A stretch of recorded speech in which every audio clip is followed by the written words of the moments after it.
A paz de Cristo para a sua vida. Quem tem o prazer de vos cumprimentar é o vosso irmão em Cristo Jesus, o pastor Juvaí de Oliveira. Que Deus abençoe a tua vida, que o Senhor guarde o teu coração. Você está no canal Apocalipse Now. Se você não for inscrito, te peço que se inscreva no canal, se inscreva nesse canal, nos ajude a fazer esse canal crescer e nós alcançarmos muitas e muitas pessoas com a palavra de Deus, a palavra que transforma vidas e que transforma corações, que muda pessoas, que regenera o ser humano. Então se inscreva nesse canal, te peço que se inscreva, nos ajude a divulgar a palavra do Senhor para outras pessoas. A mensagem que eu quero vos transmitir por este vídeo nesta noite, estou gravando esse vídeo aqui numa noite, é sobre a crucificação de Cristo Jesus. Nós já gravamos 2 vídeos que eu peço a você que veja neste canal, quando Jesus foi preso no Getsemane, no horto do Getsemane, quando ele foi julgado, o seu julgamento diante do Sinédrio judaico e diante de Pôncio Pilatos. Posteriormente, ele foi condenado à morte devido à grande multidão que o dizia: crucifica-o, crucifica-o, ele merece ser crucificado. Diante disso, nós vimos que Pilatos lava as mãos, querendo tirar o corpo fora e dizer que ele não tinha nada a ver com isso, que ele não tinha nada a ver com essa crucificação, com esse martírio. Mas ele entregou Jesus para ser crucificado e para ser morto. O que ocorre? Eu estou lendo aqui a palavra do Senhor no Evangelho segundo escreveu Mateus, no capítulo 27, a partir do verso 32. Você pode acompanhar aí na sua casa. Também, outro texto que vai falar deste assunto é o Evangelho de João, o apóstolo João, no capítulo 19 e versículo 17, vai abordar esse assunto. E São Lucas também vai falar, como Marcos também, vão abordar essa questão da crucificação de Jesus, que é isso que eu quero compartilhar com você. É isso que eu quero compartilhar com a sua pessoa. Então, diz aqui que quando saíam, encontraram um homem chamado Simão Cirineu. Quando saíam de onde? Com Jesus carregando aquela cruz nas costas. Jesus saiu carregando a cruz nas costas, que seria o instrumento do seu martírio, da sua crucificação. Quando Jesus estava carregando essa cruz, ele já estava muito trucidado, ele já estava muito machucado, ele já tinha vertido muito sangue, devido ao martírio que ele já vinha passando e o sofrimento ao qual ele foi submetido. Diante disso, o Senhor já estava quase sem forças para conduzir esta cruz de Jerusalém até fora dos muros, levando ao monte chamado Monte da Caveira, que era o local onde se sacrificava prisioneiros, onde se crucificava prisioneiros. Ali já era um local apropriado para isso, os romanos eram peritos em realizar crucificações. Jesus não foi o primeiro. Os romanos já praticavam crucificação há um bom tempo. Ao chegar no monte chamado Caveira, no monte Gólgota, que a Bíblia diz que é Gólgota, ou que quer dizer o lugar da caveira, a Bíblia vai dizer, está escrito, que eles deram vinho. Nós temos a escritura da crucificação que vão apresentar linguagens do ponto de vista de cada escritor. São Mateus, São Marcos, São Lucas e São João. Cada um vai apresentar um ponto de vista, sendo que a coerência maior que nós podemos ver dentro dos evangelhos, e aqui eu não quero menosprezar o evangelho, nem tampouco a tua fé de maneira nenhuma, mas a coerência maior, e nós precisamos falar, está dentro dos evangelhos de Mateus e João. Por quê? Porque eles foram testemunhas oculares do que aconteceu. Embora acompanhasse de longe, eles foram testemunhas oculares. Ao passo que Marcos e Lucas, eles não foram testemunhas oculares. Eles escreveram baseado em informações que eles adquiriram com os apóstolos que estiveram presentes. E quando você adquire as informações, a coisa fica meio bem complicada. A coisa fica bem complicada e pode ser que tenha algum desvio que não corresponda com a realidade. Então Jesus agora, estar diante dos soldados, os soldados romanos que iriam realizar a chamada crucificação. Ele está diante dos soldados, os soldados rasgam as suas vestes, e quando eles rasgam as suas vestes, Mateus vai dizer que sobre a sua túnica lançaram sorte. Eu quero parar um pouquinho aqui para abordar essa questão da túnica de Jesus. Veja que Mateus, ele aborda essa questão e João vai trazer uma informação que acrescenta um pouquinho mais no conteúdo. No versículo 23 do Evangelho de João está escrito assim, capítulo 19, versículo 23. Tendo, pois, os soldados crucificado a Jesus, tomaram os seus vestidos e fizeram 4 partes para cada soldado uma parte. E também a túnica, porém, tecida toda, de alto a baixo, não tinha costura. Veja, você, caro telespectador, que está assistindo este vídeo, João traz esta informação, dizendo que a túnica de Jesus não tinha costura, e ela tecida de alta a baixo. Onde foi que se teceu isso? Que tecnologia que foi usada para realizar a confecção dessa túnica que Jesus usou durante todo o seu ministério? E ela não tinha costura. E era tecida um tecido grande porque tinha que cobrir do pescoço ou dos ombros até embaixo. E ela não tinha costura. É uma tecnologia que ainda hoje eu duvido que os homens conheçam. Eu duvido que se possa realizar a confecção de roupas. Pode até ser que com a tecnologia que nós temos hoje possa se fazer algum tipo de vestimenta sem costura. Mas naqueles dias, naquele tempo, é algo para se pensar, é algo para se realizar. Eu posso te dizer que aquela túnica não foi feita em teares da terra. Aquela túnica é uma túnica celeste. Aquela túnica não é terrestre. E quando os soldados romanos que partiram as vestes de Jesus em 4 partes e sortearam a túnica para ver quem ia ganhar, e alguém ganhou e guardou, levou embora. Quando eles viram a túnica, eles disseram, essa nós não podemos rasgar, essa nós não podemos partir. Não tinha costura. Mas bem, veja bem, Jesus agora está prestes a ser crucificado. O madeiro está deitado e o carrasco está presente. E Jesus já está todo ensanguentado, coroa de espinho que cortou o couro cabeludo, o sangue desceu. Ele agora está deitado naquela cruz, mãos e pés estavam abertos, os braços. E os cravos pontiagudos, com mais de 20 centímetros, vão lhe cravar as mãos e os pés. Aquilo entra sem anestesia, rasgando a carne do mestre. Era o preço da redenção, o preço da salvação. Veja, verso 37 de São Mateus 27 está escrito assim. E por cima da sua cabeça puseram escrito a sua acusação. Veja a acusação. Veja que coisa. Este é Jesus, o Rei dos Judeus. Este é Jesus, o Rei dos Judeus. Era esta a acusação. Mateus, que foi testemunha ocular, ele faz questão de dizer, esta era a sua acusação. Este é Jesus, o Rei dos Judeus. Isso causou um certo rebu, porque os principais sacerdotes que estavam presentes não gostaram dessa inscrição que Herodes mandou colocar. Este é Jesus, o Rei dos Judeus. Mas Herodes disse, o que escrevi, isto escrevi e vai ficar aí. Isso estava escrito, me parece que em grego, latim e hebraico e aramaico.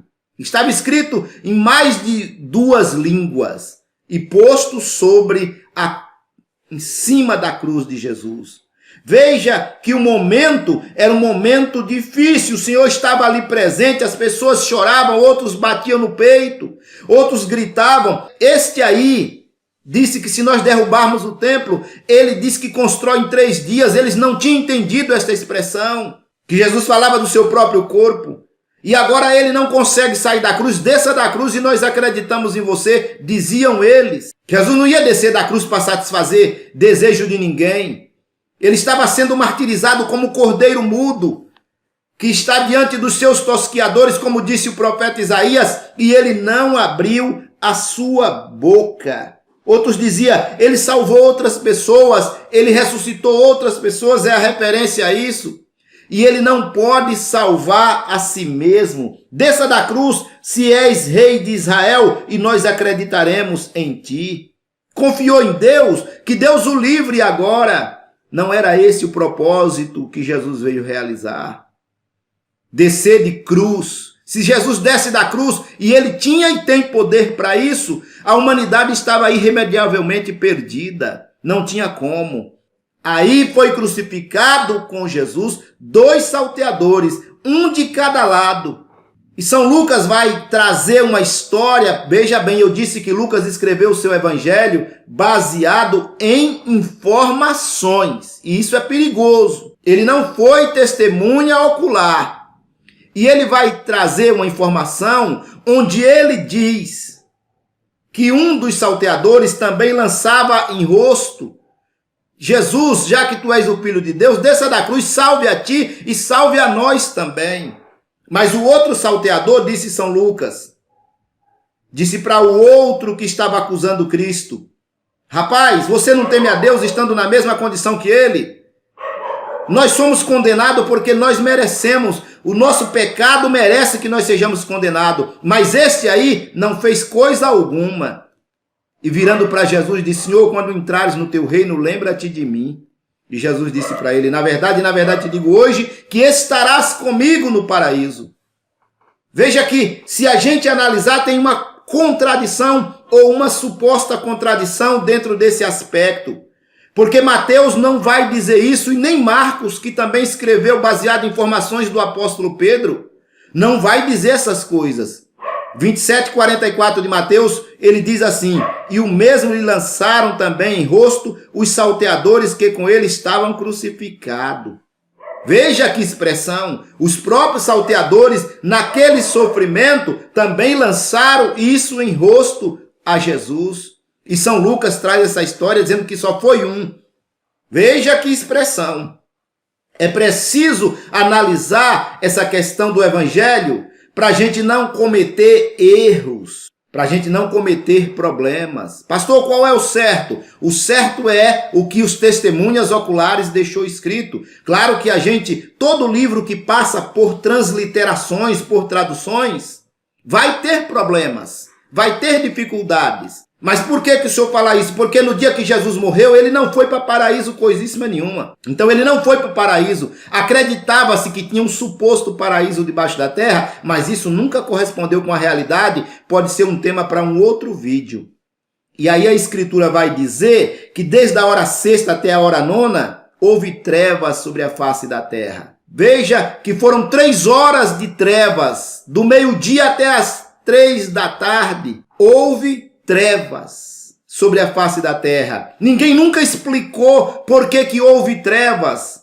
São João vai dizer que houve trevas em toda a terra. Se você procurar no Evangelho de João, ele vai dizer que houve trevas sobre toda a terra. Quando Jesus estava em agonia naquela cruz, naquele momento crucial para salvar a humanidade, como um cordeiro se entregando em favor das nossas vidas. Então, meu amado, esse é um mistério profundo, essas trevas que houve quando o sol foi coberto por algo, por alguma coisa. Houve trevas em toda a terra. Naquele momento de agonia, de sofrimento, Jesus vai dizer: Eli, Eli, lama sabachthani. Isso está escrito no verso 46 de 27 de Mateus. Quer dizer: Deus meu, por que tu me desamparaste? Momento difícil, momento de dor, de sofrimento, de agonia. Aqueles telespectadores que estavam presentes ali imaginaram que Jesus estava clamando por Elias. E até caçoaram dele: será que Elias vem socorrê-lo? Jesus disse: eu tenho sede. Pegaram uma esponja com vinagre. Quando Jesus disse: eu tenho sede, pegaram uma esponja com vinagre e puseram na boca do mestre, mas ele não quis beber. A partir daquele momento, tudo escuro, as coisas se complicando, as pessoas ali presentes. A Bíblia vai dizer que Jesus rende o espírito, ele dá o brado tetelestai, ou seja, está consumado. Pai, nas tuas mãos eu entrego o meu espírito. Naquele momento que Jesus deu o brado de tetelestai, de estar consumado, a Escritura nos diz que houve um terremoto. Um terremoto foi ocasionado por causa disto. Pedras se locomoveram de um local para outro. A cidade de Jerusalém foi arrasada por um terremoto quando Jesus morreu. A Bíblia vai dizer que o véu do templo, o templo dos judeus, que fendeu de alto a baixo o véu do templo, em virtude do tal terremoto que ocorreu. Aqueles homens que estavam presentes ali, eles disseram: o que é que está acontecendo? O centurião, que era o comandante daquela centúria, ele diz: verdadeiramente, este homem era justo, este homem era filho de Deus. Diante disto, tinha uma lei entre os romanos, para apressar a morte do indivíduo que estava crucificado, eles quebravam os joelhos. O indivíduo estava com os dois braços abertos ali crucificado, com dificuldade para respirar, pés e mãos cravados. Quando se quebrava o joelho, a dificuldade era monstruosa e o indivíduo morria. Então o centurião ordena ao carrasco para que ele quebre os joelhos dos prisioneiros. E eles vão quebrar os joelhos do primeiro e do segundo, dos que estão do lado de Jesus, para apressar a morte deles. Quando eles quebram os joelhos desses dois, eles vão quebrar os joelhos de Jesus, mas para que se cumprisse a Escritura, que nenhum dos seus ossos seriam quebrados, o soldado disse: não tem necessidade de quebrar os joelhos deste, porque ele já está morto. Ele já morreu. O centurião, para se certificar que Jesus realmente estava morto, joga uma lança. E aquela lança o soldado pega e golpeia o lado de Jesus, para que a sua morte fosse realmente concretizada e não houvesse dúvida. A Escritura nos diz que saiu até a última gota de sangue, vazou. E quando não tinha mais sangue para vazar, saiu água limpa, a água que purifica o pecado do ser humano. Jesus passou por isto, ele passou por esse problema. Aí o Evangelho de Mateus vai trazer algo que está fora de contexto.